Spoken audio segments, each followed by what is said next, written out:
والشهداء والصالحين وإلى جميع الأرواح المسلمين والمسلمات وإلى أرواح أبينا وأمنا. الفاتحة. أعوذ بالله من الشيطان الرجيم. بسم الله الرحمن الرحيم. الحمد لله رب العالمين الرحمن الرحيم مالك يوم الدين إياك نعبد وإياك نستعين اهدنا الصراط المستقيم صراط الذين أنعمت عليهم غير المغضوب عليهم ولا الضالين.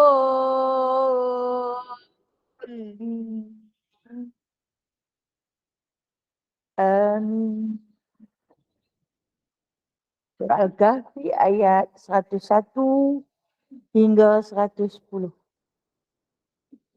A'udzu billahi minasyaitonir rajim. Bismillahirrahmanirrahim. الذين كانت أعينهم في غطاء عن ذكري وكانوا لا يستطيعون سمعا أفحسب الذين كفروا أن يتخذوا عبادي من دوني أولياء إنا أعتدنا جهنم للكافرين نزلا قل هل ننبئكم بالأخسرين أعمالا الذين ضل سعيهم في الحياة الدنيا وهم يحسبون أنهم يحسنون صنعا أولئك الذين كفروا بآيات ربهم ولقائه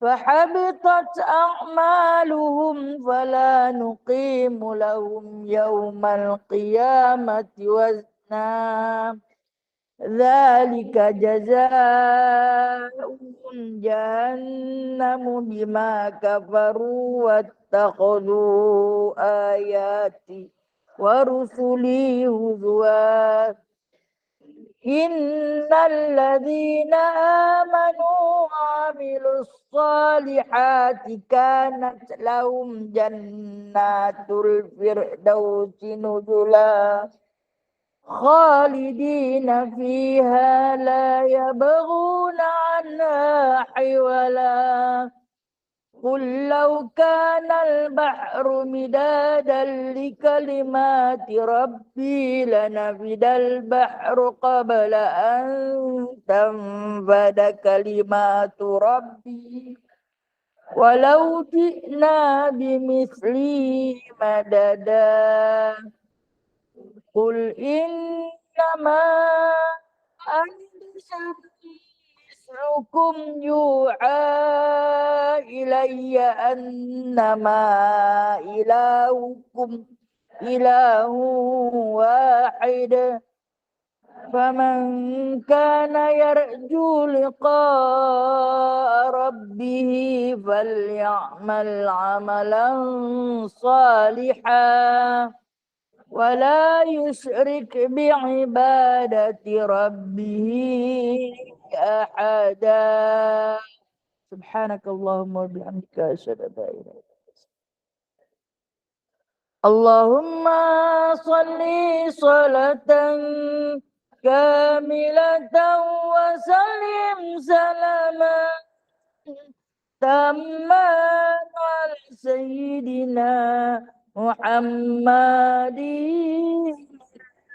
الذي تنحل به العقد وتنفرج به الكرب وتقضى به الحوائج وتنال به الرغائب فحسن الخواتم استسقى الغمام بوجه كريم وعلى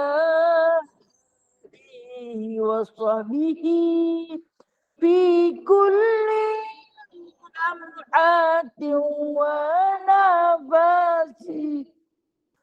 ونفس بعدد كل معلوم لك برحمتك يا أرحم الراحمين. اللهم صل وسلم على نور الأنوار وسر الأسرار وترياق الأغيار ومفتاح باب اليسار سيدنا ومولانا محمد المختار وآله الأطهار وأصحابه الأخيار عدد نعم الله وإفضاله. اللهم صل وسلم على سيدنا محمد الفاتح لما أغلق والخاتم.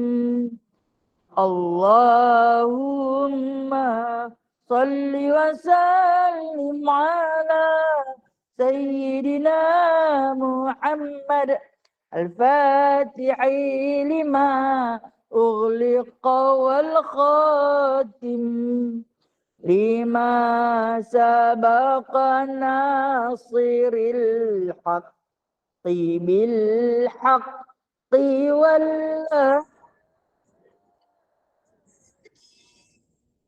لما سبق ناصر الحق بالحق والهدي إلى صراطك المستقيم إلى صراطك المستقيم وعلى آله وصحبه حق قدره ومقداره العظيم ومقداره العظيم. اللهم صل على سيدنا محمد. Bismillahirrahmanirrahim. Rabbi shrah li sadri wa yassir li amri wahlul 'uqdatam min lisani yafqahu qawli. Allahumma salli ala Sayyidina Muhammad wa ala ali Sayyidina Muhammad. Rabbi yassir wa la tu'assir, Rabbi tamim bi khair ya karim.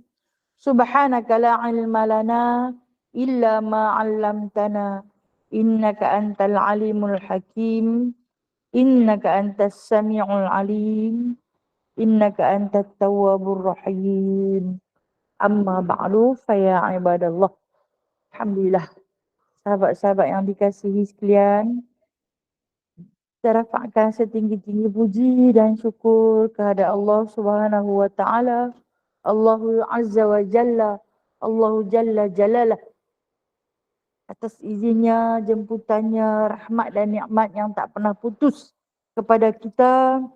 Pagi ni sehari lagi kita kembali ke dunia ini bagi menyambung sisa-sisa kehidupan di samping memikul amanah yang telah pun Allah Ta'ala pertanggungjawabkan ke atas kita, yang mana kita telah diberi satu amanah sebagai khalifatullah, khalifah Allah yang melata di muka bumi ini, menjunjung akal, mendidik nafsu, membawa diri ke arah kebaikan, menjauh daripada segala kemungkaran.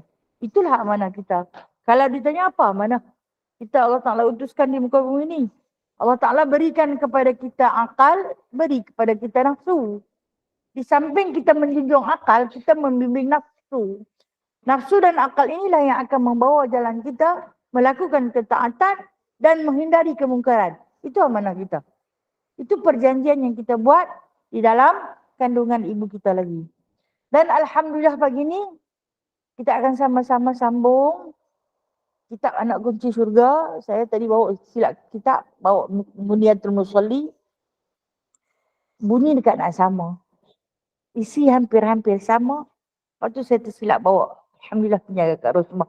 Kitab lah. Kitab Rumi ni lah, saya kitab Rumi. Betul 129. Serta pasal orang perempuan nak bersama jemaat kan. Kitab Rumi 129, kitab Jawi berapa Kak? 69. Kitab Jawi, siapa yang buka kitab Jawi, muka surat 69. Anak kunci bagi surga. Anak kunci bagi surga, anak kunci surga. Bismillahirrahmanirrahim. Adapun perempuan, maka apabila menghendaki ia akan hadir kepada sembahyang Jumaat, maka makruh baginya berhias dan memakai bau-bauan. Hanya sunat menghilangkan bau yang busuk daripada badannya dan kainnya. Syarat, kalau orang perempuan nak pergi sembahyang Jumaat, boleh tak? Boleh. Boleh. Tak menjadi satu kesalahan kalau orang perempuan nak pergi sembahyang Jumaat. Syarat paling utama, ada tempat. Ada tempat yang dikhaskan untuk orang perempuan. Contoh saya bagi macam Masjid Nabawi. Dia ada khas tempat untuk perempuan, betul tak?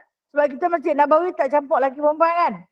Nah, jadi dia dah khas tempat untuk perempuan. Kita masuk tu memang orang lelaki takkan masuk dah. Berbeza dengan Masjidil Haram.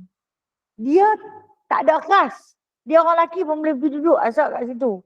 Seandainya tidak ada tempat untuk perempuan, dia boleh jadi makruh. Makruh. Kalaulah kita berpusu-pusu, berasak-asak juga pi, yang mana orang lelaki nak masuk pun tak boleh sebab orang perempuan dah penuh di dalam masjid, dia terpaksa duduk jauh di luar, maka tempat dia kita dah ambil. Sedangkan kita tak diwajibkan. Maka lebih afdal kalau kita sembahyang di hotel. Okey, berkenaan dengan di tanah air kita Malaysia.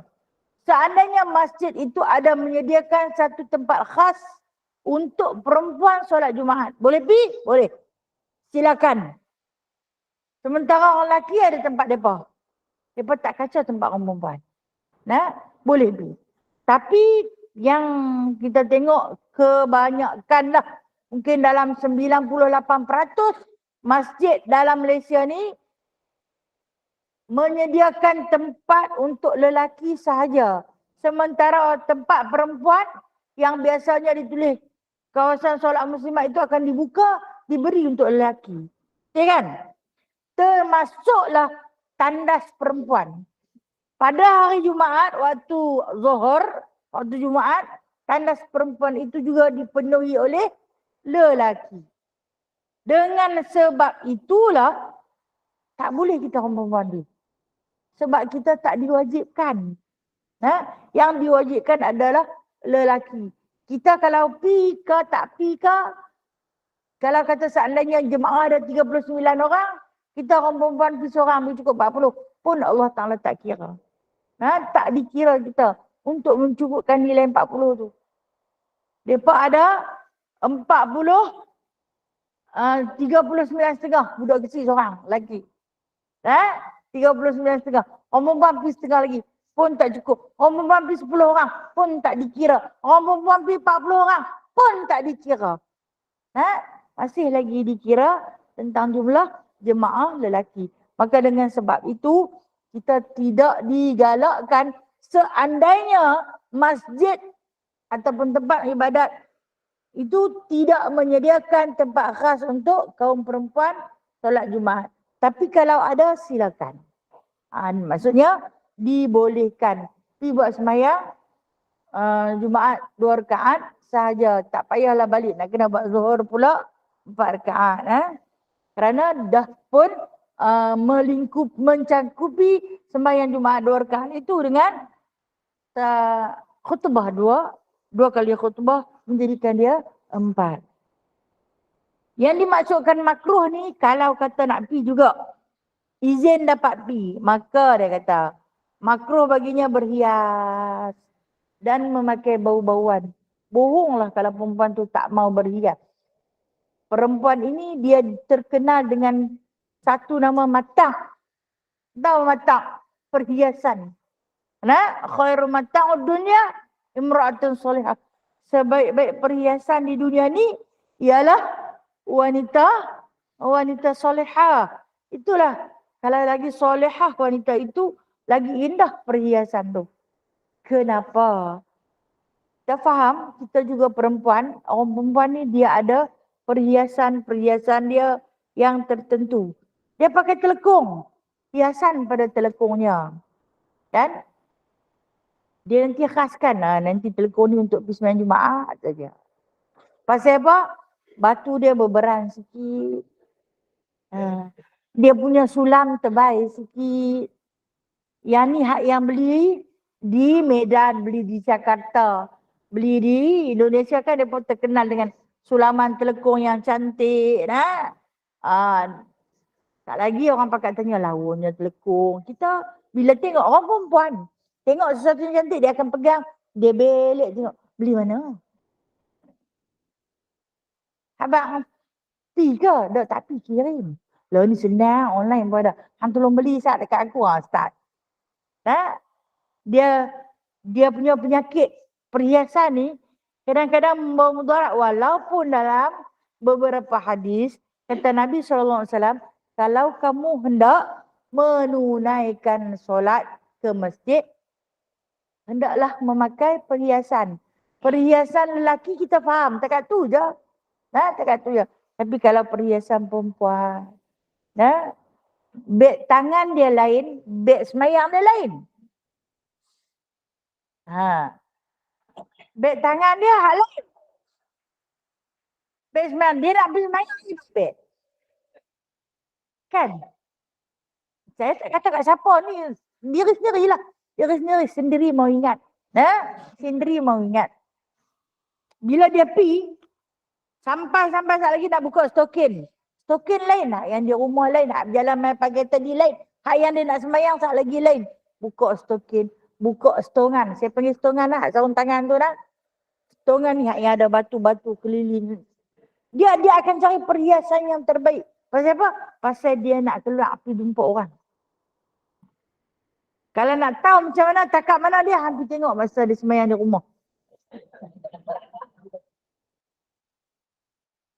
Dia cari hak yang kelawak sedap tu saja. Hak yang tu pun boleh. Yang tu dia semayang di rumah. Itulah orang perempuan. Tengok lagu tu je. Hak telekong yang lama-lama. Yang ni beda semayang di rumah kan, ada siapa tengok. Dia pun abang. Tak ada siapa nak tengok. Apa kan? Walhal dia lupa dah.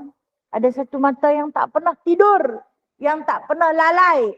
Ada raqib dan atid yang sentiasa mencatat amal kebajikan kamu. Ini markah pakaian tak dapat lah. Tak apa nak lawa. Tapi sekali dia pergi Jumaat punya lawa dengan wanginya. Dengan minyak wangi calik sampai ke atas kepala. Ada seorang-seorang dia tak pakai. Pakailah yang seindah-indahnya. Ketika mana kamu bersolat, bersendirian bagi wangi-wangi.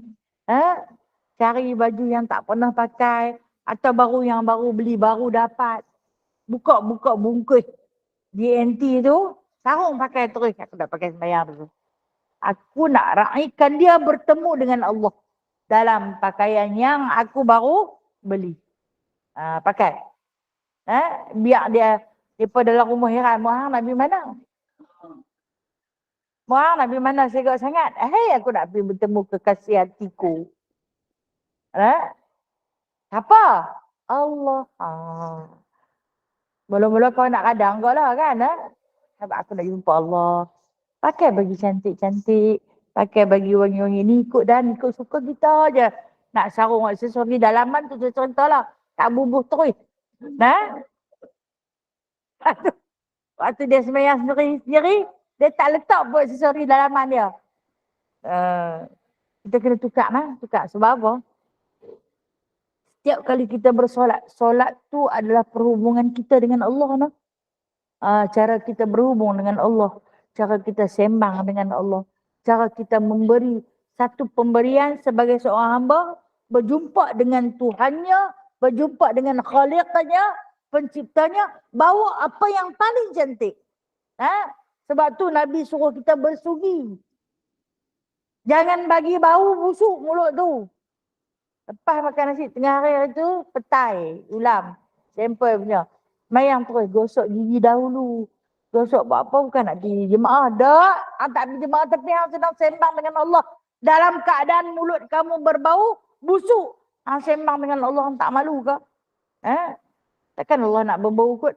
Allah kan maha segala-galanya. Allah itu maha hidup. Dan dia juga tahu bau mulut kamu itu busuk. Menyebabkan para malaikat lari. Malaikat pun lari. Kan ada hadis satu. Mulut yang busuk itu menyebabkan malaikat lari. Malaikat mana ni? Malaikat yang dah mencatat kebajikan tu. Tu tak boleh duduk lah. Tak tahan dia pun. Nak tulis pun tak tahan. Kamu duduk joh-joh lah. Nak tulis pasal apa? Pasal busuk sangat mulut dia. Tapi kalau kata dia nak pergi berjemaah, dia boleh pula bagi cantik-cantik, wangi-wangi. Bagi kita tengok lah. Contoh, esok Merdeka kan, ada tempat-tempat yang buat sambutan Merdeka baca ayat Yasin. Masuk maghrib pukul 7.30. Orang perempuan ni dia rajin. Dia 6 siap dah mandi. Orang kena mandi awal. Awak mahu mandi awal. Nak pergi baca Yasin di masjid. Dia siap dah. Dengan baju dia, dengan telekung dia. Dia tak pakai telekung yang dia pakai hari ni rumah. Dia pakai lain. Dia berpulak, dia serika cantik dah siap. Dia duduk rimah kat suami dia. Yang dia nak tumpang si suami tu lagi. Awak pun tak siap lagi. Allah bukan. So, mana dia kata siap lagi aku siap lah. Dia dah susah hati dah. Siap lagi tak dapat tempat di depan. Siap lagi tak dapat bawa kipah. Tapi lentak orang tak bawa kipah lah. Jadi orang tak bawa kipah dah. Orang ada ikon lah. Dia dah susah hati. Awak tak siap lagi. Tak lagi orang azan kita pergi. Dan munyuk muka nak nanti azan baru nak pergi. Ni ada banyak isu ni. Ada banyak isu yang nak berjumpa ni. Maka para ulama sepakat mengatakan perempuan kalau nak pi juga berjemaah atau berjumaat, dua patut. Berjemaah ni hari-hari yang kita duk main atau berjumaat hendaklah tempat yang diasing dengan lelaki, dan kalau ada lelaki juga maka jangan pakai bau-bauan sehingga menarik perhatian mereka. Tapi boleh pakai tak? Boleh pakai. Saya selalu kata boleh pakai. Bulan sudah pun. Saya kata boleh pakai. Iaitu kasturi putih yang dibenarkan untuk sekadar menghilangkan bau badan dan pakaian yang busuk. Contoh. Ada setengah orang, dia tak suka menyalin pada bahagian anak dalam ni. Sampai dia pekat bau. Orang nak salam dengan dia, nak sayang pun terpaksa tahan apa. Pasal apa? Anak tudung dia dalam. Arwah mak saya panggil beronik. Apa yang beronik, saya tak tahulah kat dia. Dan sampai hari ni saya pun ikut panggil binatang tu. Anak dalam kan? Dia ada satu je. Dia akan ulang pakai berbulan. Sampai naik kerak cedung. Kemudian bila orang nak salam dengan dia, tak tahan bau apa. Ketika ni boleh pakai bauan, wangi-wangian. Seletlah sikit minyak wangi dekat situ. Biarlah orang belinya orang duduk tepi dia kadang-kadang sampai tak teridu bau. Kita ni sebenarnya Allah yang maha pengasih tutupkan kepada kita satu tutupan yang amat busuk. Dalam badan kita ni ada bau-bauan semua busuk. Dalam badan kita. Allah yang maha satar. Allah yang maha menutup. Dia tutup kulit kita ni. Dia tutup bau-bauan tu jangan bagi keluar bau busuk. Hanya dibenarkan satu lubang yang di atas dan 2 lubang yang di bawah. Itu pun tak mencemar. Kan? Dia tutup. Kita kencing, dia tutup kemudian lubang kencing. Agar tak terus meleleh. Syukur pada Allah. Kita buang najis. Najis besar. Sampai hak dia tutup lubang najis tu. Dia tak biar terus berselerak keluar. Alhamdulillah. Banyak nikmat ni. Banyak nikmat untuk kita syukuri. Kemudian, satu lubang yang ikut suka kita nak buka bila pun. Lubang mulut. Tapi adakah dia harum? Kita sendiri tahu. Hang percik lah cerik. Sat aja. Sat lagi dia busuk balik. Sat lagi dia busuk. Itu pada bahagiannya yang berbau. Pasal apa Allah Ta'ala tinggalkan satu bahagian ni bagi kita dekat dengan lubang hidung. Mulut dekat dengan hidung. Awak Allah Ta'ala tak letak mulut ni tang bayi. Hidung ni tang bawah. Dia taklah berbau kan. Lubang ni jauh lah sikit. Yang ni botang ni. Biji mata tak tang ni. Awak. Mereka yang duk pergi buat pembedahan plastik tu. Mereka cuma duk peminta benda lain ya. Mereka tak pernah nak angkat biji mata. Letak di bawah mulut. Tak kan. Secanggih mana mereka buat pun. Mereka tak boleh ubah alat-alat yang Allah Ta'ala bagi pinjam ni. Kenapa Allah Ta'ala letak, dia kata, syafatain. 2 bibir mulut di bawah hidung. Sebab nak bagi hang bau cepat. Mulut hang yang busuk. Ketika mana hang mengumpat keji orang. Ketika mana hang memfitnah orang. Busuk dosa hang itu lebih busuk daripada bau mulut. Maka dengan sebab itu Rasulullah yang pengasih sayang dekat kita. Kalau kita nak bagi orang suka kawan dengan kita, orang selesa sembang dengan kita, maka ketika mana kamu keluar berjemaah, macam kita hari ni keluar berjemaah lah. Jaga mulut kamu, jangan berbau. Bersugilah sama ada menggunakan berus gigi, ubat gigi ataupun hanya sekadar kayu sugi. Ianya boleh menghilangkan bau mulut. Jangan keluar dalam keadaan tidak bersugi. Jadi makruh balik. Dan jangan terlampau wangi. Itu juga makruh. Jadi kita ni perempuan. Apabila sama-sama kita lagu ni. Tak apa. Nak pakai minyak wangi sampai melengkap di dinding pun tak apa. Pakailah. Tapi kita saja. Kita saja. Jangan ada campur aduk oleh lelaki. Takkanlah kita keluar tak jumpa orang lelaki. No? Mana ada? Ke dalam Pulau Pinang ni perempuan semua ada. Kita akan jumpa dengan makhluk lelaki juga. Pada tempat-tempat lain ketika mana kita meninggal. Itulah yang dijaga oleh Islam. Islam ni dijaga sangat perempuan. Kenapa? Sebab kata Nabi SAW. Kalau kamu nak tahu ciri-ciri wanita penzina. Ciri-ciri wanita penzina ialah yang meletakkan bau-bauannya sehingga kan bila dia melintas satu kaum tu tak duduk diam. Maksud dia kaum ni kaum lelaki lah. Kalau dia lalu pada sekumpulan lelaki tu tak boleh duduk diam. Bau harum pada tubuh wanita akan mengganggu ketenteraman lelaki. Dia kata amboi wanginya. Permulaan muqaddimah zina. Dia akan ikut. Dan kata Rasulullah itulah ciri-ciri wanita penzina. Kita jangan letak diri kita sampai kepada tahap tu. Boleh pakai tapi berpada-pada. Okey. Yang mana dia kata? Sekadar bagi hilang daripada bau badan dan kainnya. Stokin lagi satu. Stokin. Ada yang jenis pakai stokin sampai tak bersalin. Boleh kalau nak pakai. Tapi dekat 2 hari saja. 2 hari pun kita rasa macam kerah dah pada tempat kaki tu.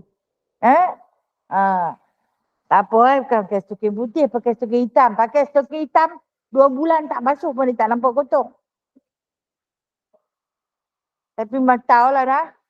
Semut pun mati kalau tersesat dalam tu. Kalau ambil banyak sangat semut, mati. Itu sekadar menghilangkan bau saja pada pakaian. Okey. Okey, sekali lagi, satu lagi. Bau pada pakaian. Kadang-kadang kita basuh baju macam terbiak lambat. Sidai. Dia ada bau kan? Yang menghasilkan bau. Bila habis kita dah sidai kering tu kita angkat, masih ada bau dia. Bau tak apa nak sedap lah. Ketika ni boleh kita sapu minyak wangi dah. Menghilangkan bau dia tu. Maka diharuskan. Kemudian apa lagi yang sunat pada hari Jumaat? Dan sunat membaca surah Al-Kahfi pada malam Jumaat dan harinya. Kerana sabda Nabi SAW, Man qara'al kahfa fi yaumil jum'ah adha'a lahu min nuri ma bainal jum'ataini. Artinya, barang siapa membaca akan surah Al-Kahfi pada hari Jumaat, nescaya bercahaya baginya daripadanya nur barang yang ada antara 2 Jumaat. Menceritakan akan dia oleh Al-Hakim dan berkata ia hadis ini dengan sanad yang sahih. Baik. Apa yang disunatkan pada hari Jumaat atau malamnya. Maka ini satu pesanan baginda SAW. Bukan satu hadis. Tapi banyak hadis.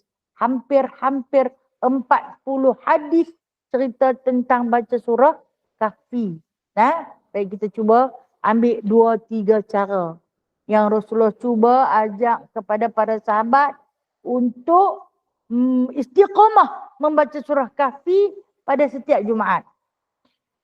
Hadis ni hadis yang masyhur kita baca tadi. Hadis yang sahih yang mana Rasulullah pesan bacalah surah Kahfi pada malam Jumaat. Malam Jumaat contoh dia Khamis malam Jumaat. Bukan Jumaat malam Sabtu, itu bukan malam Jumaat dah. Khamis malam Jumaat. Bermula pada waktu asar hari Khamis. Esok. Khamis kan? Asar hari Khamis sudah dikira hari Jumaat. Kalaulah kita sama-sama kita nak memperbetulkan bacaan Kahfi, boleh kita mai ke surau atau ke dewan atau ke rumah masing-masing baca secara berjemaah. Surah Kahfi bermula hari Khamis lepas asar. Sebab nak ambil syafaat hari Jumaat. Okey, ataupun tak boleh baca petang. Sibuk mungkin nak kerja. Balik lambat. 7. Baca lepas maghrib. Lepas maghrib tak boleh. Tak sempat. Lapar nak kena pergi makan. Atau orang nak makan. Kita baru nak baca. Orang kata kami nak makan nasi. Kalau orang yang ada. Suami-suami dia nak makan nasi time tu. Maka tinggalkan dulu. Tangguhkan dulu bacaan dia. Sediakan dulu. Santuni dia dulu. Itu perhubungan kita dengan makhluk. Pahala banyak. Dibuat dulu. Kemudian mungkin boleh sambung lepas Isya. Isya mengantuk. Kan saya kata kita ni ada akal. Akal kita ini dipandu oleh nafsu. Apabila akal dipandu oleh nafsu, dia nak bagi alasan. Kalau nafsu dipandu oleh akal lain. Ni akal yang dipandu oleh nafsu. Mengantuk Nak tidur sangat-sangat. Nak tidur sangat-sangat. Hang kata nak tidur tu, dandan tak boleh selit. Allahu Akbar. Penyakit mengantuk ni dah. Tak tahulah nak baca dah. Saya pun macam tu lah. Kadang-kadang sambil baca Quran tu punya mengantuk lah. Sampai berbelai-belai baca. Maksud berbelai-belai? Orang tua-tua panggil apa? Celepete. Celepete. Hang baca apa tu? Celepete. Kalau tak boleh, cari waktu terbaik. Waktu terbaik membaca surah Kahfi pada hari Jumaat ialah lepas subuh. Takkan mengantuk juga kot lepas subuh. Malam lepas Isya hang mengantuk. Hari ni lepas subuh hang mengantuk. Sekali lagi waktu duha hang mengantuk. Waktu bila yang tak mengantuk? Apalah. Itu yang kata, apabila akal dipandu oleh nafsu, dia akan bagi alasan tu ya. Baca panjang sangat Kahfi ni memang muka surat. Awak sampai 10 ayat. Baik. Kita nak buat macam mana? Ni nak layan perasaan mengantuk. Nak layan. Pasal apa? Kalau hang tak layan, dia pejam juga. Tengah baca, dia pejam. Pap! Baca hang tutup siul lampu. Gelap. Diam. Oh, Lino punya aku. Kita pun tak sedap, kan? Ambil 10-10. Nah, ini yang di antara yang saya kata. Ada 40 lebih daripada hadis Rasulullah SAW pasal surah Kahfi ni. Ambil 10-10. Lepas asal tu kan boleh hafal dah. Kita kan boleh hafal. Kaum muslimah ni tahfiz Kahfi. 1 sampai 10. Sambil pejam mata ya. Pada gelap. Okey. Asal aku ambil dah 1 sampai 10. Sat lagi. Lepas maghrib. Ambil pula daripada 11 sampai 20. Ini cerita orang penyegar ni. Ambil sampailah saat ni. Esok asar last kali. 101 sampai 110. Yang ni tak apa, ini pejam mata pun boleh cara. Okey. Ulang buat 10. Kalau cerita segan. Tapi kalau rajin, waktu paling afdal nak baca surah Kahfi ialah pada waktu selepas solat subuh ataupun waktu duha. Waktu terbaik. Sebab kita nak beramal, biasanya kita akan cari waktu afdal. Waktu terbaik. Itulah waktu terbaik. Lepas subuh ataupun waktu duha. Mungkin lepas subuh kau nak pergi hantar anak cucu pergi sekolah. Kita balik sekali lagi waktu duha. Waktu duha nak pergi masak nasi. Sekali lagi lepas lehok. Lepas lehok hangat. Sekali lagi lepas asak. Lepas asak tak boleh. Nak pergi ambil. Jadi hantar mereka pergi sekolah. Nak pergi ambil mereka balik sekolah. Hatta sah baca terus. Berdosa tak kalau tak baca terus? Dia tak berdosa. Tak dapat sunat. Baik, apa Rasulullah kata? Sunat yang akan diperolehi, ganjaran yang akan diperolehi untuk orang yang melazimi membaca surah Al-Kahfi pada setiap Jumaat. Dia akan diberi nur, cahaya oleh Allah Ta'ala daripada Jumaat minggu ni sampai Jumaat minggu akan datang. Kemudian daripada Jumaat akan datang sampai Jumaat akan datang. Nur ni nur apa? Cahaya apa? Pada lampu gelap gelita pun tak menyala. Aku punya baca surah Kahfi 10 tahun dah. Tapi mai hari tak ada lampu tak menyala pun. Bukan nur tu. Bukan nur cahaya di lampu tu, bukan. Cahaya di hati. Nur ala nur. Cahaya atas cahaya. Iaitu satu petunjuk daripada Allah yang dipanggil sebagai hadi. Nur di sini ialah perumpamaan dia seperti hadi. Hadi itu apa? Petunjuk ke jalan kebaikan. Bermakna di antara Jumaat ni hingga Jumaat depan kita akan berada di dalam pemeliharaan Allah. Berada di atas landasan nur. Petunjuk cahaya Allah. Petunjuk cahaya Allah.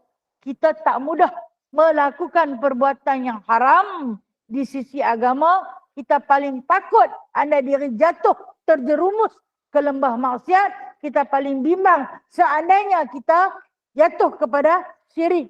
Pasal apa? Dia ada nur yang sedang memimpin perjalanan harian dia. Saat dia, jam dia. Ada yang menjaga. Itu dipanggil nur.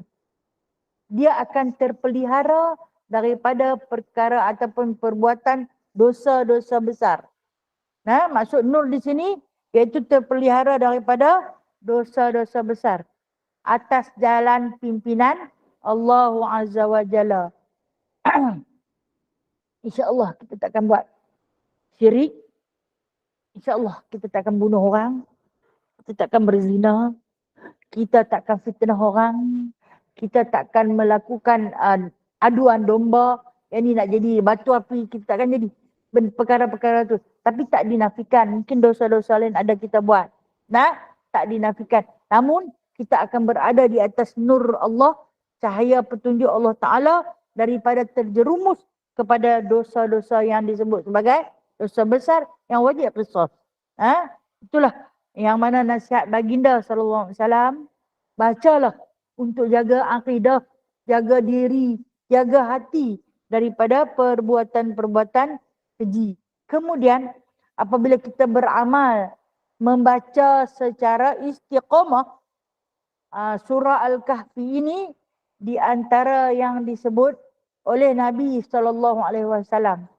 Dia juga asbab untuk menjadi timbangan neraca kita berat. Di antara yang disebut.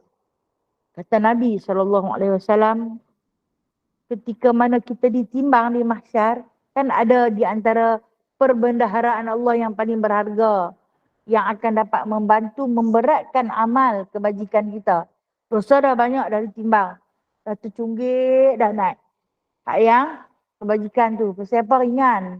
Tak banyak pahala yang kita bawa balik menghadap Allah. Habis nak kena bagi dekat orang lain. Yang makin memberat ialah dosa. Diletak berbagai-bagai untuk menambahkan berat di timbangan. Namun tak juga. Akhirnya dicari lagi. Apa amalan si Polan bin si Polan? Sebut nama kita nak. Apa amalan si Polan bin si Polan untuk boleh menambah beratkan pahala dia lagi. Sebab kan kalau kita bayanglah neraca timbangan di dunia ni, dia bersifat sama rata macam tu. Timbang hati tu nak. Lepas tu bila dah yang jahat tu banyak, dia tercubitlah naik atas. Jadi dicari. Apa lagi amalan yang dia boleh untuk membantu dia memberatkan timbangannya. Maka ketika itu, satu lagi tak disebut. Surah Al-Kahfi yang dia istiqamah membaca. Datangnya surah Al-Kahfi di antara penyebab. Banyak benda sebenarnya nak memberatkan timbangan. Tapi dia beramal dengan satu ni je. Maka datangnya surah Al-Kahfi menambahkan beratnya timbangan amal kebajikannya. Ia adalah salah satu di antara asbab untuk melayakkan dia jadi orang muhsinin. Muhsin. Apa maksud orang muhsin ini? Di kalangan orang-orang yang baik. Walaupun dia tak soleh, tapi dia akan tergolong di kalangan orang-orang yang baik. Maka menambahkan berat. InsyaAllah jadi sama. InsyaAllah jadi sama. Atau mungkin lebih berat daripada kejahatan. Mudah-mudahan itu kata Nabi SAW. Maka beramalah walaupun dia agak panjang sedikit. Tapi kalau kita selalu baca, dia tak jadi satu masalah. Malahan kita ternanti-nanti, malam ni malam Jumaat, malam ni malam Kahfi. Tertunggu-tunggu hadirnya Kahfi. Dan apa lagi Kahfi ni? Dia menghindarkan diri kita daripada terkena fitnah.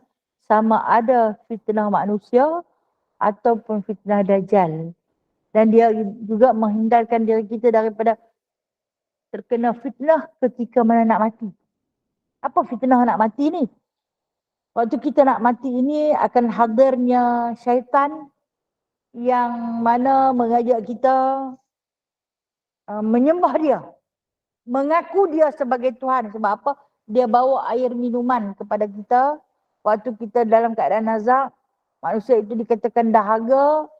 Air diteguk 7 lautan takkan menghilangkan dahaga. Maka datanglah syaitan membawa minuman. Satu dia bawa susu, satu dia bawa air minuman yang paling kita suka di dunia. Kita tahu kita suka minum apa? Hang suka teh tarik kan? Aku hang dahaga kan? Isak kat kita. Hang suka minum apa? Leci kang yang tu dia bawa kan. Kita ni yang kita nampak di depan mata kita bukan anak sanak saudara yang sedang mengeliling. Yang duk baca Yasin, yang duk baca segala. Yang diperlihatkan kepada kita ketika itu adalah syaitan yang membawa minuman. Minta dekat dia, bagilah aku sikit dahaga sungguh ni. Mintalah. Aku boleh bagi, dia kata. Hang mengaku aku Tuhan. Hang mengaku aku Tuhan, aku bagi hang minum. Jadi ketika inilah yang dikatakan, inilah yang disebutkan sebagai fitnah ketika nak mati. Kalau kita beramal dengan surah Al-Kahfi, insya-Allah Ta'ala, nur yang ada di antara surah Kahfi itu yang akan membimbing kita daripada terjatuh fitnah ketika hendak mati. Kita tahu yang ini bukan manusia. Kalau mereka tengok aku duduk sakit ni, aku minta nak minum, mereka bagi. Akan bagi aku minum. Jadi, sudah dikatakan, kenapa Nabi SAW suruh sangat-sangat kita beramal dengan surah Al-Kahfi. Baik, sebelum beramal dengan surah Al-Kahfi, baca, jangan baca seorang lagi. Baca dulu secara bertadarus. Dah lulus dah bacaan, tahu dah pergi baca seorang-seorang lah. Mula-mula katalah dia tak pernah pun baca surah Kahfi ni. Tapi, mulai daripada minggu ni, dia nak start baca. Secara istiqamah. Suruh orang dengar dulu nah. Betul tak baca? Tak lagi. Apabila kita baca seorang-seorang, selalu kan saya sebut. Kalau hang nak tahu hang betul ke tak betul, hang mengaji seorang-seorang. Betul semua. Tak salah sikit pun. Hang pergi mengaji dengan orang Allahu Akbar. Melilau-lilau, melilong-lilong, melilong. Itu kita tahu. Bila kita pergi baca dengan orang, maknanya dengan guru lah. Atau orang yang kita thiqah, orang yang kita boleh percayai. Setiap benda yang dia tegur, tanda. Setiap benda yang dia tegur, tanda. Atau kita bertadarus ramai-ramai. Jangan marah. Kamu biar kerja tegur saja. Dia tegur tu, dia sayang kat kita. Dia nak kita berada di bawah pimpinan Allah. Tang mana juga yang orang tegur, tanda. Aku tang ni tak betul. Tang ni tak betul. Sat lagi, kita balik dibaca seorang-seorang, kita pun betul lah yang mana tak betul tu. Ataupun, kalau kata dengan guru muktabar, guru mursyid, dapatlah ijazah. Tapi kalau dengan sama-sama kita ni, tak ada lah ijazah. Jadi tahulah dah, ini kelemahan aku. Ini silapnya aku. Tani tak betulnya aku. Jadi kita memperbetulkan, baru kita beramal. Yang ni dah lah pergi ngaji dengan orang pun tak mau buat pandai-pandai sendiri. Bila pandai-pandai sendiri tu yang melilau-lelong tu. Bila pergi baca dengan orang, salah orang tegur, marah. Janganlah marah. Ketahuilah, ketika mana dia menegur bacaan kita, kita bagi dekat dia pahala, dia bagi kat kita pahala. Kita sedang bertukar-tukar hadiah sebenarnya dengan dia. Jangan marah. Tengok orang tak boleh. Orang tegur sikit tak main dah. Awak dia tu tak main. Kita sekian orang semua pakai dia tegur dia. Yang nak tegur tu padalah kadang semua sekali. Satu kumpulan tu ada 10 orang. 10 pakai tegur. Mana satu dia nak dengar? Seorang-seorang sudahlah. Dan cara teguran tu. Kadang-kadang sampai gelak satu kumpulan tu semua pakai gelak kat dia tak boleh sebut. Yang tu kena jaga sensitiviti masyarakat ketika mana kita menegur pada bacaan dia. Biasalah kita faham bila kita tak erti. Kita pergi cari orang nak suruh ajak. Kena orang yang tegur tu ada cara. Satu cara ni kerah. Apa baca lagu tu? Aku tak pindah kat hang sampai bila-bila. Buatlah bodoh sangat hang ni. Mai nak. Hang ni tak boleh baca lagu tu. Hang ni baca lagu ni. Elok-elok kita pun seronok je. Jangan duk seronok sangat pun betul lah. Lagi duk seronok je. Duk tak betul situ pun betul lah. Sambil seronok, sambil betul lah. Berusaha untuk membetulkan bacaan. Sebab kita sedang membaca surat cinta dari Allah. Baca elok-elok. Betul-betul. Dah tahu diri tu tak betul, cari orang. Suruh memperbetulkan insya-Allah ta'ala. Okey, seterusnya. Dan sunat membanyakkan doa pada hari Jumaat dan malamnya. Di antara yang disuruh oleh Nabi SAW Jumaat ni mai tiap-tiap minggu. Tak dapat tidak. Dalam seminggu dia wajib mai. Betul tak? Kau ada mai Khamis, betul tak mai Jumaat, selang waktu. Tak ada lagi berlaku dalam sejarah dunia. Minggu ni tak ada Jumaat. Ada kan? Ada. Dapat tidak, lepas Khamis terus jadi Jumaat. Tak ada lepas Khamis jadi satu. Dia tak langkau. Kok mana pun dia akan main. Maka keistimewaan ini rebutlah. Kalau bukan minggu ni mungkin minggu depan. Atau mungkin minggu lagi sekali. Atau mungkin hujung bulan. Atau mungkin awal bulan. Rebutlah. kerana dia hadir pada setiap 6 hari sekali ada dia. Nah, di hari yang ketujuh. Yang mana kata Nabi SAW banyakkanlah berdoa pada hari Jumaat dan malamnya. Tak kiralah pada waktu siangnya. Siang ni ketika mana terang benderang. Kena faham, nah? Pada waktu ketika tiang benderang. Saya kata bermula pada hari Khamis selepas waktu asar. Dah dikira Jumaat. Kemudian siang dia daripada esok terbit matahari sampai tenggelam dia. Sampai habis masuk waktu maghrib. Itu siang Jumaat. Malamnya ketika mana maghrib pada hari Khamis. Kita orang yang mengikut hisab ataupun perkiraan tahun Masihi, dia maghrib itu dia kata Khamis lagi. Padahal mengikut perkiraan Hijri, dia dah kira Jumaat dah maghrib tu. Tapi kita ni pasal kita dijajah otak kita oleh Masihi, maka kita pun kira dia sebagai hari ni Khamis, esok yang Jumaat. Dia kata tu, walhal dah Jumaat dah. Kalau Rasulullah dia kata Jumaat dah, dia tak kata Khamis. Saya kata otak kita ni dijajah oleh Yahudi lah. Yahudi kata dah bukan lagi Khamis. Bukan lagi Jumaat, duk Khamis lagi. Lagi tak pukul 12 tengah malam, dia tak Jumaat. Itu jajahan. Jajahan apa? Jajahan Yahudi. Atas otak kepala hang. Betul? Nah, betul. Kita akui benda tu. Satu perkara yang kita susah nak buat. Pasal apa? Seluruh masyarakat dunia mengakui perkara tersebut. Cuma Islam sahaja yang menidakkan. Okey. Dikatakan malam Jumaat bermula daripada hari Khamis waktu maghrib. Nah, sampai terbit fajar shadiq subuh Jumaat. Subuh.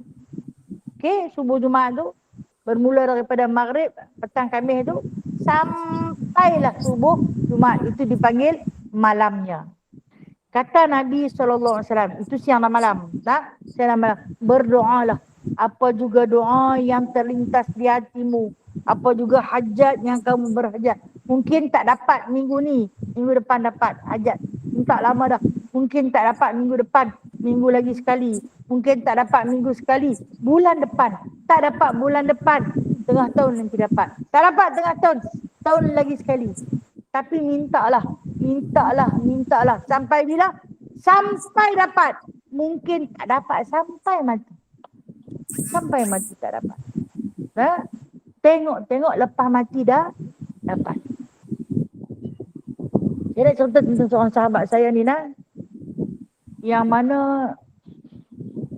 dia ada anak dia nah. Anak dia ni dia bagi belajar ilmu akhirat. Dia bagi belajar.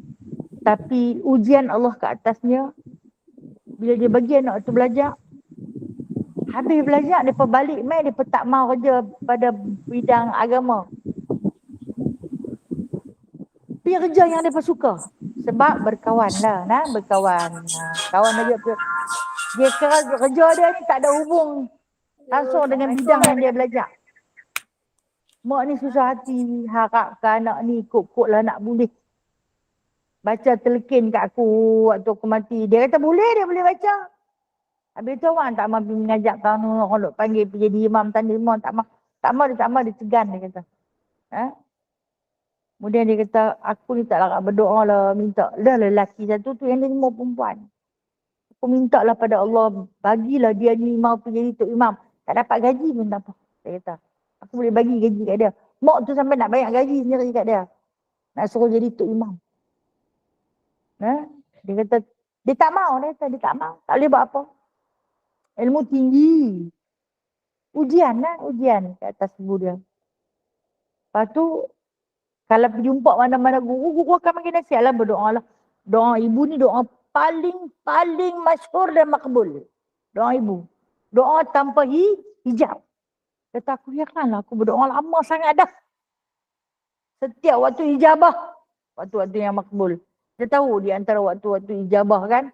Sebelum terbit matahari pada sebelum waktu subuh, di dalam waktu solat sunat tahajud, di dalam sujud akhir, di dalam tahiyat akhir, ketika ayam berkokok, ketika hujan lebat, sentiasa doa tu dia baca.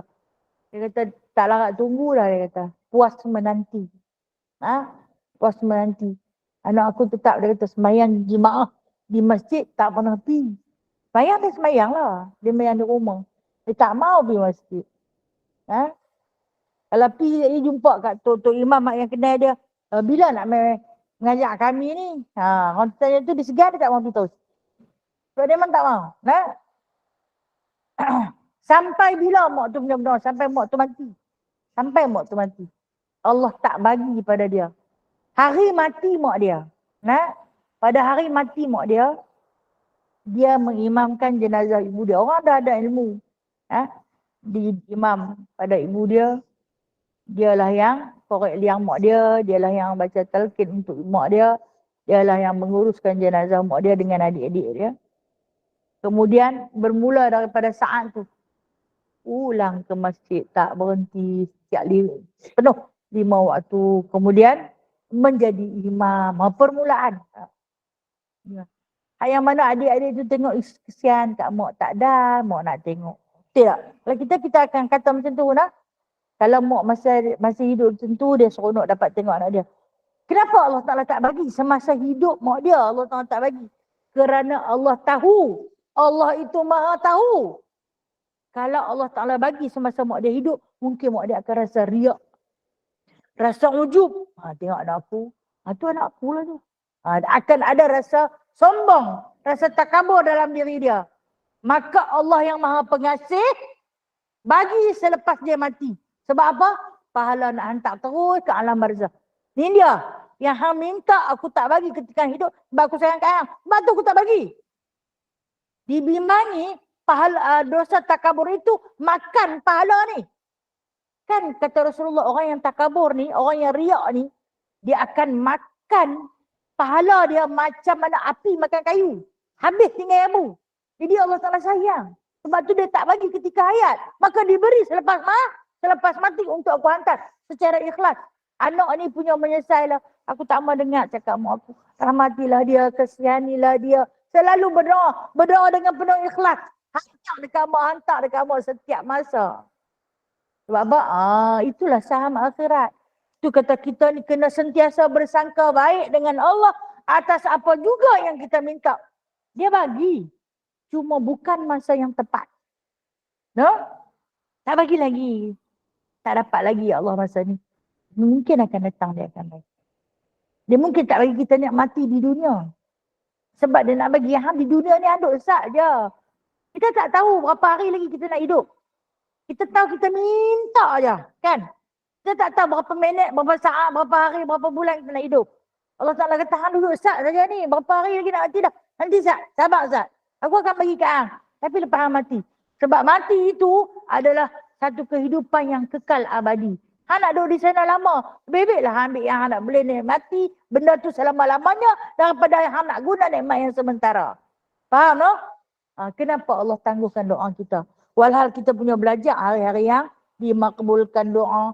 Tempat-tempat yang dimustajabkan doa. Awaklah tak dapat-dapat lagi. Dah? Seorang mungkin minta jodoh. Tak dapat-dapat.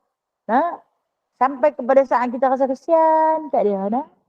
Kenapa Allah Ta'ala tak bagi? Sebab mungkin Allah maha mengetahui. Bukan mungkin Allah mengetahui. Kemungkinan prasangka kita yang mana Allah yang maha tahu itu tak bagi dengan sebab kalau dia bagi dekat suami, suami itu akan menginayai diri dia. Suami itu nanti buat zalim dekat dia. Suami itu akan mengkhianati kasih sayang dia. Jadi Allah yang maha tahu itu, aku tak bagi di dunia, akan aku bagi di akhirat.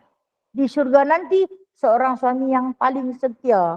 Paling handsome. Bertanggungjawab. Tak tua sampai bila-bila. Tak kencing, tak berak. Mana mau? Kentut pun tidak. Mana mau? Lepas tu dia tak bagi di dunia. Kalau dia bagi, kemungkinan kamu takkan jadi solehah. Sebab apa? Suami tegak sepatah lawan 10. Tak bagi. Jadi aku simpan doa tu. Akhirat esok aku bagi dekat hang. Kerana aku nak kekalkan kesolehan di dunia. Jadi setiap apa yang berlaku bersangka baik. Minta, jangan berhenti minta. Minta terus. Dalam Allah Ta'ala tangguhkan doa kita itu, sangka baik. Allah Ta'ala ni dia sayang dekat aku ni. Sebab tu dia tak bagi. Tak bagi lagi. Tak bagi lagi. Puju hati. Tak bagi lagi. Ada sesuatu yang Allah Ta'ala selindungkan. Tu bila orang tanya kita, taklah nak berdoa dah amal lah. Hari apa pun semua aku berdoa. Jangan kata hari Jumaat, hari apa pun aku berdoa. Tu yang sampai orang-orang kita ni, pada hari Arafah, tiap-tiap tahun, lawan berkhilaf. Tiap-tiap tahun, Mekah kan nanti hukuh dah. Malaysia baru 28. Mekah dah hukuh. Dia pun nak puasa. Puasa lah dah. Rajin puasa. Tak salah puasa 8 kan. Dah kami ni nak berukuh siap-siap dah. Esok tak boleh dah. Esok Mekah raya. Di sini nak raya. Tak boleh lah. Hang tak mana negeri yang duduk. Negara yang duduk. Hang kena ikut sultan hang. Hang kena ikut raja. Hang kena ikut pemerintah hang. Dia nak kira di Mekah. Tak boleh. Hang bukan di bawah pemerintah Raja Saudi. Hang duduk dalam negara mana hang duduk. Hang ikut cara pemerintahan dia. Dia pun bukan suka-suka letak tarikh tau. Berpandukan ru'yah dan hisab. Bukan saja-saja. Dia nak tunjuk pandai. Hari ni hang tak puasa dah. Dah, hari ni raya. Hang pun puasa semua haram. Lepas yang raya kita tak raya. Lepas dah 10. Kita masih 9. Jadi kita ni berdoa. Dia nak cari waktu yang mustajab lah. Berdoa pada 9 Zulhijjah. Pintu langit dibuka. Pakatlah duk nganga bila pintu langit nak buka. Apa maksud pintu langit dibuka? Segala doa akan diangkat. Bila doa itu diangkat, maka akan diasingkan. Yang patut diberi. Yang ni tak usah bagi lagi. Yang ni tangguh sat dulu. Yang ni bagi waktu mati. Allah yang maha tahu dah. Allah maha tahu. Jadi kita tahu bahawasanya hati kita, diri kita, seluruh kita ini dikuasai oleh Allah. Jangan berhenti memohon, tetapi terus bersangka baik. Sebab tu bila orang kata, aku dah berdoa pada tempat-tempat ijabah pada hari-hari mustajab, tapi tak dapat lagi. Pasal apa? Ada apa? Ada pasal. Tu kata kita kena sangka baik dengan Allah. Kemudian dia kata, maka kerana harap akan mendapat sa'atul ijabah. Ini masa yang diperkenankan padanya akan doa. Kerana bahawasanya Rasulullah SAW menyebut ia akan hari Jumaat. Maka bersabda ia fihi sa'atun la yuwafiquha abdun muslimun wa huwa qa'imun yusalli yas'alullahu ta'ala syai'an illa a'tahu iyah. Artinya pada hari Jumaat itu masa yang sedikit tiada muafakat akan dia oleh hamba yang Islam pada ketika ia berdiri sembahyang minta ia akan Allah Ta'ala akan sesuatu melainkan memberi ia akan dia. Menceritakan akan dia oleh Al-Bukhari dan Muslim yang mana ditunjukkan bahawasanya ada satu hadis Nabi SAW cerita tentang hari Jumaat. Dalam hari Jumaat itu kata Nabi SAW ada satu saat Nabi sampai buat isyarat jari dia. Sikit sangat. Maksud dia pendek sangat. Dan Nabi pula tak sebut waktu bila. Tapi ada berlaku pada hari Jumaat, Nabi tak sebut. Nabi kata pendek sangat. Baginda mengisyaratkan pada dua anak jari dia ni. Maksud dia kecil. Pendek sangat. Tapi baginda tak mengisyaratkan. Dia tak abang waktu subuh ke, zuhur ke, duha ke, asar ke, dia tak abang. Tapi hamba kena jaga-jaga. Berjaga-jaga. Maka tidak ada muafakat seluruh ulama-ulama. Tak ada muafakat. Cuma ada pendapat. Ada pendapat yang mengagih-agihkan ketika ni. Baik, di antara yang diagihkan oleh ulama-ulama fuqaha, ulama-ulama fiqh yang disebutkan waktu-waktu mustajab, iaitu pada ketika waktu duha. Yang pertama, kita berjaga-jagalah. Kemudian yang kedua, paling ijabah, yakni ketika mana kamu dalam solat. Mungkin sujud yang akhir. Mungkin ketika mana duduk tahiyat akhir. Dan pendapat yang ketiga mengatakan ketika mana khatib duduk antara dua khutbah. Kan dia baca khutbah pertama, lepas tu dia duduk Ustaz. Kan dia pegang cokma tu, tongkat tu, dia akan duduk untuk dia sambung khutbah yang kedua. Waktu tu paling mustajab. Mintalah Nah, kita tak pergi masjid tapi kita tengok TV yang live tu. Boleh. Nah. Kemudian yang keempat, waktu bila dikatakan 10 minit sebelum masuk waktu maghrib. Hari Jumaat. Hari Jumaat, tapi sebelum masuk waktu maghrib, masuk Sabtu. 10 minit lagi. Katanya, contoh kata hari ni hari Jumaat, maghrib saat ni. 10 minit sebelum waktu maghrib. Contoh, maghrib masuk pukul 7.30. Jadi 7.20 tu waktu mustajab. Untuk berdoa. Itu empat tempat yang diagih-agih ataupun dibahagikan oleh ulama secara khilaf. Ini pendapat yang berbeza-beza. Kita nak ikut yang mana? Ambil empat-empat tu. Ambil dah Ustaz Dahul. Bukan kata ambil empat-empat tu. Tak pernah putih. Tak dapat lagi. Kembali balik pada asal. Kenapa Allah Ta'ala tak bagi lagi dekat aku ni? Ada apa? Ada pasal. No? Itulah kita nak. Wallahu a'lamu bishawab. InsyaAllah kita akan sambung lagi pada depan kan. Tanda dah. Tak dah. Menunjukkan oleh Nabi SAW dengan tangan yang dikikatkan dia. Itu saya tunjuk tadi nak. Adapun malamnya. Tanda dekat adapun malamnya. Nah.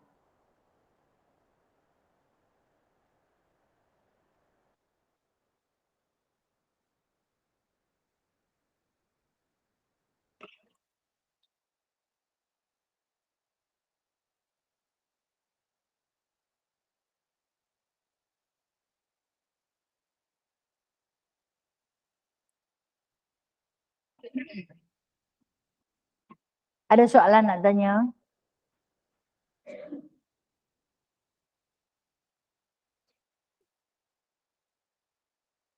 Ya, sila Kak Faridah. Waalaikumsalam warahmatullahi wabarakatuh. InsyaAllah, insyaAllah. Okey.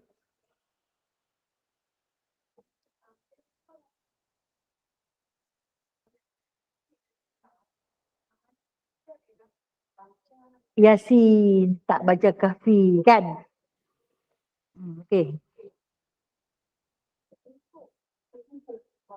Okey. Okey, kalau kita tak pakai jam. Penentu waktu subuh. Hari apa pun tak kisahlah, bukan hari Jumaat. Okey, baik. Saya jawab yang kedua dulu lah. Macam mana nak menentukan waktu subuh andai kita tak ada jam? Tak ada jam, tak ada takvim, tak ada apa. Macam mana kita nak tentukan? Cara menentukan waktu subuh yang diajar oleh baginda SAW, kena keluar tengok langit. Kalau duduk dalam rumah memang tak nampak. Kena keluar tengok langit. Pada langit itu ada satu cahaya putih. Satu cahaya putih. Yang mana zaman Rasulullah dulu, mereka sebut benang putih. Dia nampak satu garisan putih di kaki langit. Kita ni yang duduk di rumah yang diselubungi dengan pokok, dengan rumah-rumah lain memang tak nampak. Kalau langut tengok ke langit pun kita tak nampak. Dia akan nampak di kaki langit. Nak tengok di mana? Kena pergi tepi laut. Baru nampak. Naik kapal terbang baru nampak. Agak sukar. Kalau kata kita tak ada takwim, tak ada jam, memang susah.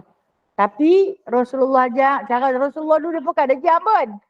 Menentukan masuknya waktu subuh dengan melihat langit.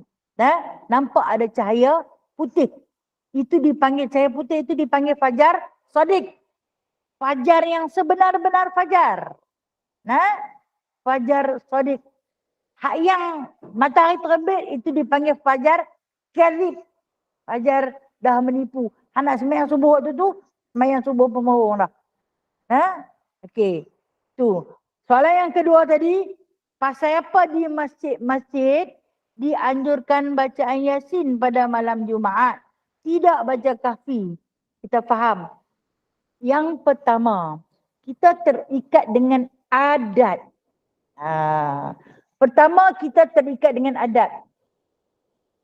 Orang kita lebih suka beramal dengan adat. Lebih suka beramal dengan adat berbanding syariat. Dah jadi adat dah daripada dulu-dulu. Sampai ke ini, asal malam Jumaat, baca Yasin. Asal baca Yasin, malam Jumaat. Dah jadi adat, itu adat. Maka dia ambil guna mengikut adat. Baik, kita ambil yang kedua. Yang kedua, pandangan yang kedua. Kenapa Yasin lebih pendek daripada Kahfi? Kahfi 110. 110 pun ayat dia panjang. Berbanding dengan Yasin yang 82 ayat, tapi ayat dia pendek dan mudah. Kahfi agak susah kalimah-kalimah dia. Itu alasan yang kedua. Bimbang kalau masjid tu baca Kahfi, jemaah tak main. Dah? Sikit sangat. Orang buat kenduri malam Jumaat. Baca Kahfi dah 8 jam. 8. Okey. Itu yang kedua. Baik, yang ketiga. Kenapa di masjid-masjid dalam Malaysia tak buat Kahfi? Pertama saya sebut balik.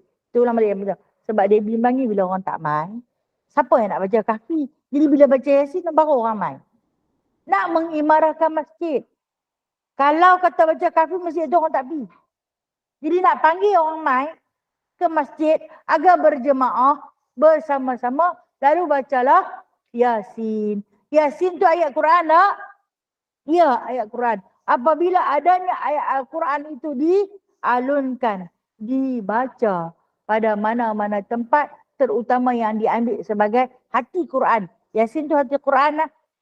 Bila kita pegang pada hati, kita jaga pada hati, maka akan eloklah tubuh badannya. Perumpamaan macam ni. Ini khilaf ulama nah. Bila kita baca hati Quran, maka secara tak langsung kita boleh menguasai satu Al-Quran. Maka diajaklah orang ramai untuk datang bersama-sama membaca Yasin secara berjemaah, dibuat pada malam Jumaat. Walaupun benda tu tak ada dalam hadis. Okey? Walaupun ada orang kata bid'ah. Betul tak bid'ah? Ya, bid'ah. Tapi bid'ah hasanah. Bid'ah yang baik. Tak ada masjid yang buat Kahfi. Tapi kalau ada masjid yang buat Kahfi, saya kata tumpukanlah di situ. Okey, kemudian nak bagi orang main lagi. Bukan saja buat Yasin, pendek je. Hamba main lah. Masjid kami buat Yasin pendek je. Mas, buat pula kenduri. Dia hebat. Malam ni, orang kaya yang punya sponsor. Nasi, udang besar. Dia ramai. Nasi biryani. Cara nak panggil orang ramai-ramai. Jadi berlakulah istiadat Yasin dan kenduri. Asal ada Yasin, ada makan. Asal ada makan, ada Yasin. Tidak. Itu saya kata kita lebih terikat dengan hukum adat berbanding hukum syariat. Bolehlah nak ubah? Boleh. Kena ubah otak pengerusi. Itu je. Nah? Baik, itu saja. No? Ada soalan lain? Telefon siapa dah bunyi tu? Betul. Daripada duduk sembang saja, bersembang bid'ah dah. Bid'ah sangat kot kan? Hak yang mereka nak persoalkan macam Yasin tu bid'ah. Hampa bersembang duduk saja tu tak bid'ah. Panggil orang ramai-ramai, kita baca Quran. Yasin tu Quran. Maka kita alunkan Quran secara berjemaah. Kan? Kemudian kita akhiri dengan doa. Di situ ada beberapa hajat. Adakah salah tak salah benda tu? Kalau tak buat baca Yasin, orang tak main. Main. Tapi kita tak payah buatlah, tak ada hadis. Bid'ah mau ni. Kita bersembang. Perempuan bersembang, lelaki bersembang. Ada apa gulung rokok daun? Ni perempuan nak gulung apa? Nah? Saya kata. Maka kita buatlah cari yang terbaik dalam beramal. Nah? Wallahualam.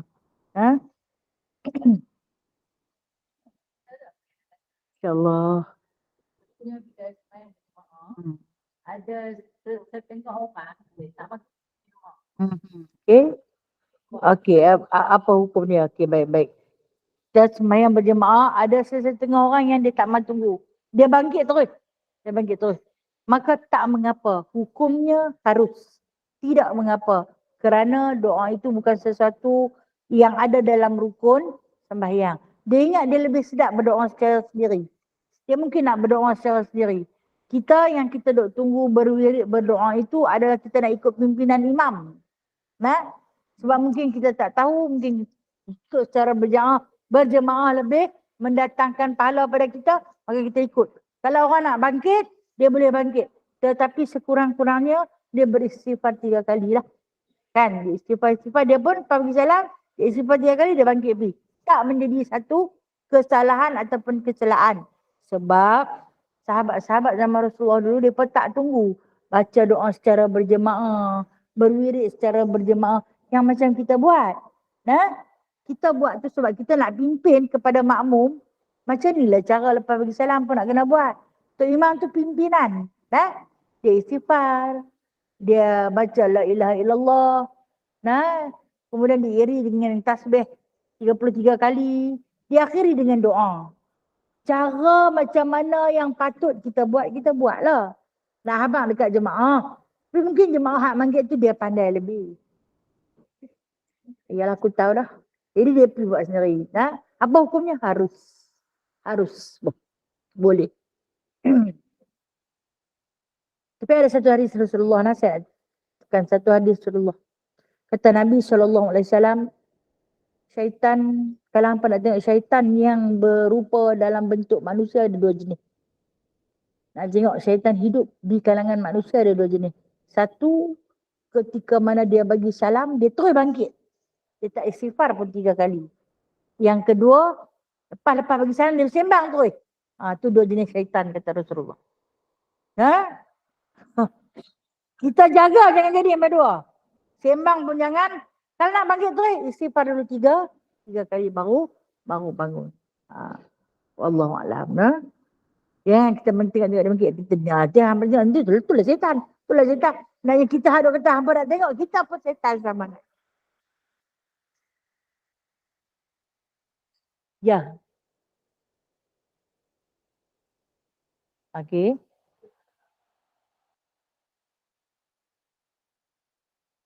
Okey, baik. Terima kasih. Berkenaan dengan ziarah kubur pada hari Jumaat. Ini satu hadis satu hadis tentang ziarah kubur. Hadis ni hadis dhaif. Bukan hadis sahih. Bukan hadis marfu', hadis dhaif. Yang mengatakan amalan menziarahi kubur pada hari Jumaat. Dalam ilmu tasawuf mengatakan pada setiap hari Jumaat dan malamnya roh itu akan dihantar kembali kepada makam dia, tempat semadi dia, tempat kebumi dia, kubur dia lah. Maka mereka akan menanti-nanti. Ini ilmu tasawuf, bukan fiqh, bukan tauhid tapi tasawuf. Mereka menanti ganjaran ataupun pahala hantaran kita kepada si mati. Tunggu apa yang dapat. Mereka akan dihantar bungkusan demi bungkusan. Ini anak beranak hang bagi. Ini anak hang bagi, ini anak hang bagi. Ini bekalan demi bekalan. Ada yang dia memang dia baling ke muka si mayat tu tadi. Duk tunggu dia dapat. Orang jiran-jiran pakat dapat. Dia tengok-tengok malaikat-malaikat dekat dia. Baling terus ke muka. Yang terbarai daripada bungkusan tersebut adalah najis. Binatang berbisa. Hantar yang tak elok. Maka pada hari Jumaat untuk memberi sesuatu yang terbaik, hadiahlah pahala bacaan Al-Quran. Kita pula ambil satu inisiatif, bagi sedekah Yasin. Tak? Sebab Yasin tu Al-Quran. Yasin bukan Al-Quran. Kita bagi Yasin. Kemudian kita ziarah pada siangnya. Ziarah kubur sebenarnya pahala banyak. Tak tertumpu hanya pada hari Jumaat. Tapi oleh kerana berpegang pada hadis dhaif itulah. Hadis dhaif kena faham. Hadis dhaif tak boleh dibuat hujah, tapi boleh beramal dengan dia. Tapi pada setiap pagi Jumaat atau tengah hari atau petang dia, kita tahu di situ adanya orang-orang yang kita kasihi kan. Kita bagi salam, kita bawa pahala kita sekurang-kurangnya hanya sepotong Fatihah yang kita baca terangkat ketika itu azab yang sedang dihadapinya. Bersangka baik dengan Allah. Jadi kenapa dia khususkan untuk hari Jumaat? Hari Jumaat adalah hari raya. Penghulu bagi segala hari. Pada hadis doa ada cerita. Roh itu dikembalikan. Menanti hantaran daripada yang hidup. Wallahualam. selebihnya kembali pada Allah. Nah, makasih Janita. Apa no? Apa saya sudah diuna, saya minta maaf di atas kekhilafan diri saya dan kekurangan diri saya ini. Yang baik itu datangnya daripada Allah, yang lemah dan kurang adalah daripada diri saya sendiri. A'udzubillahi minasyaitonirrajim. Bismillahirrahmanirrahim. Alhamdulillahirabbil alamin hamdan katsira hamdan yuwafi ni'amahu wa yukafi'u mazidah. Ya Rabbana lakal hamdu kama yanbaghi li jalali wajhikal karim wa 'azimi sultanik. اللهم افتح علينا فتوح العارفين بحكمتك وانشر علينا رحمتك وذكرنا ما نسينا يا ذا الجلال والإكرام. اللهم ربنا لا تزغ قلوبنا بعد إذ هديتنا وهب لنا من لدنك رحمة إنك أنت الوهاب. اللهم ربنا آتنا في الدنيا حسنة وفي الآخرة حسنة وقنا عذاب النار وأدخلنا الجنة مع الأبرار يا عزيز يا غفار يا رب العالمين. Wassallallahu ala sayyidina Muhammadin walhamdulillahi rabbil alamin. Taqabbalallahu minkum. Taqabbal ya karim. Terima kasih semua. Assalamualaikum warahmatullahi wabarakatuh. Sallu ala Nabi sallallahu alaihi wasallam. Terima kasih Ustazah. Sallallahu ala Muhammad.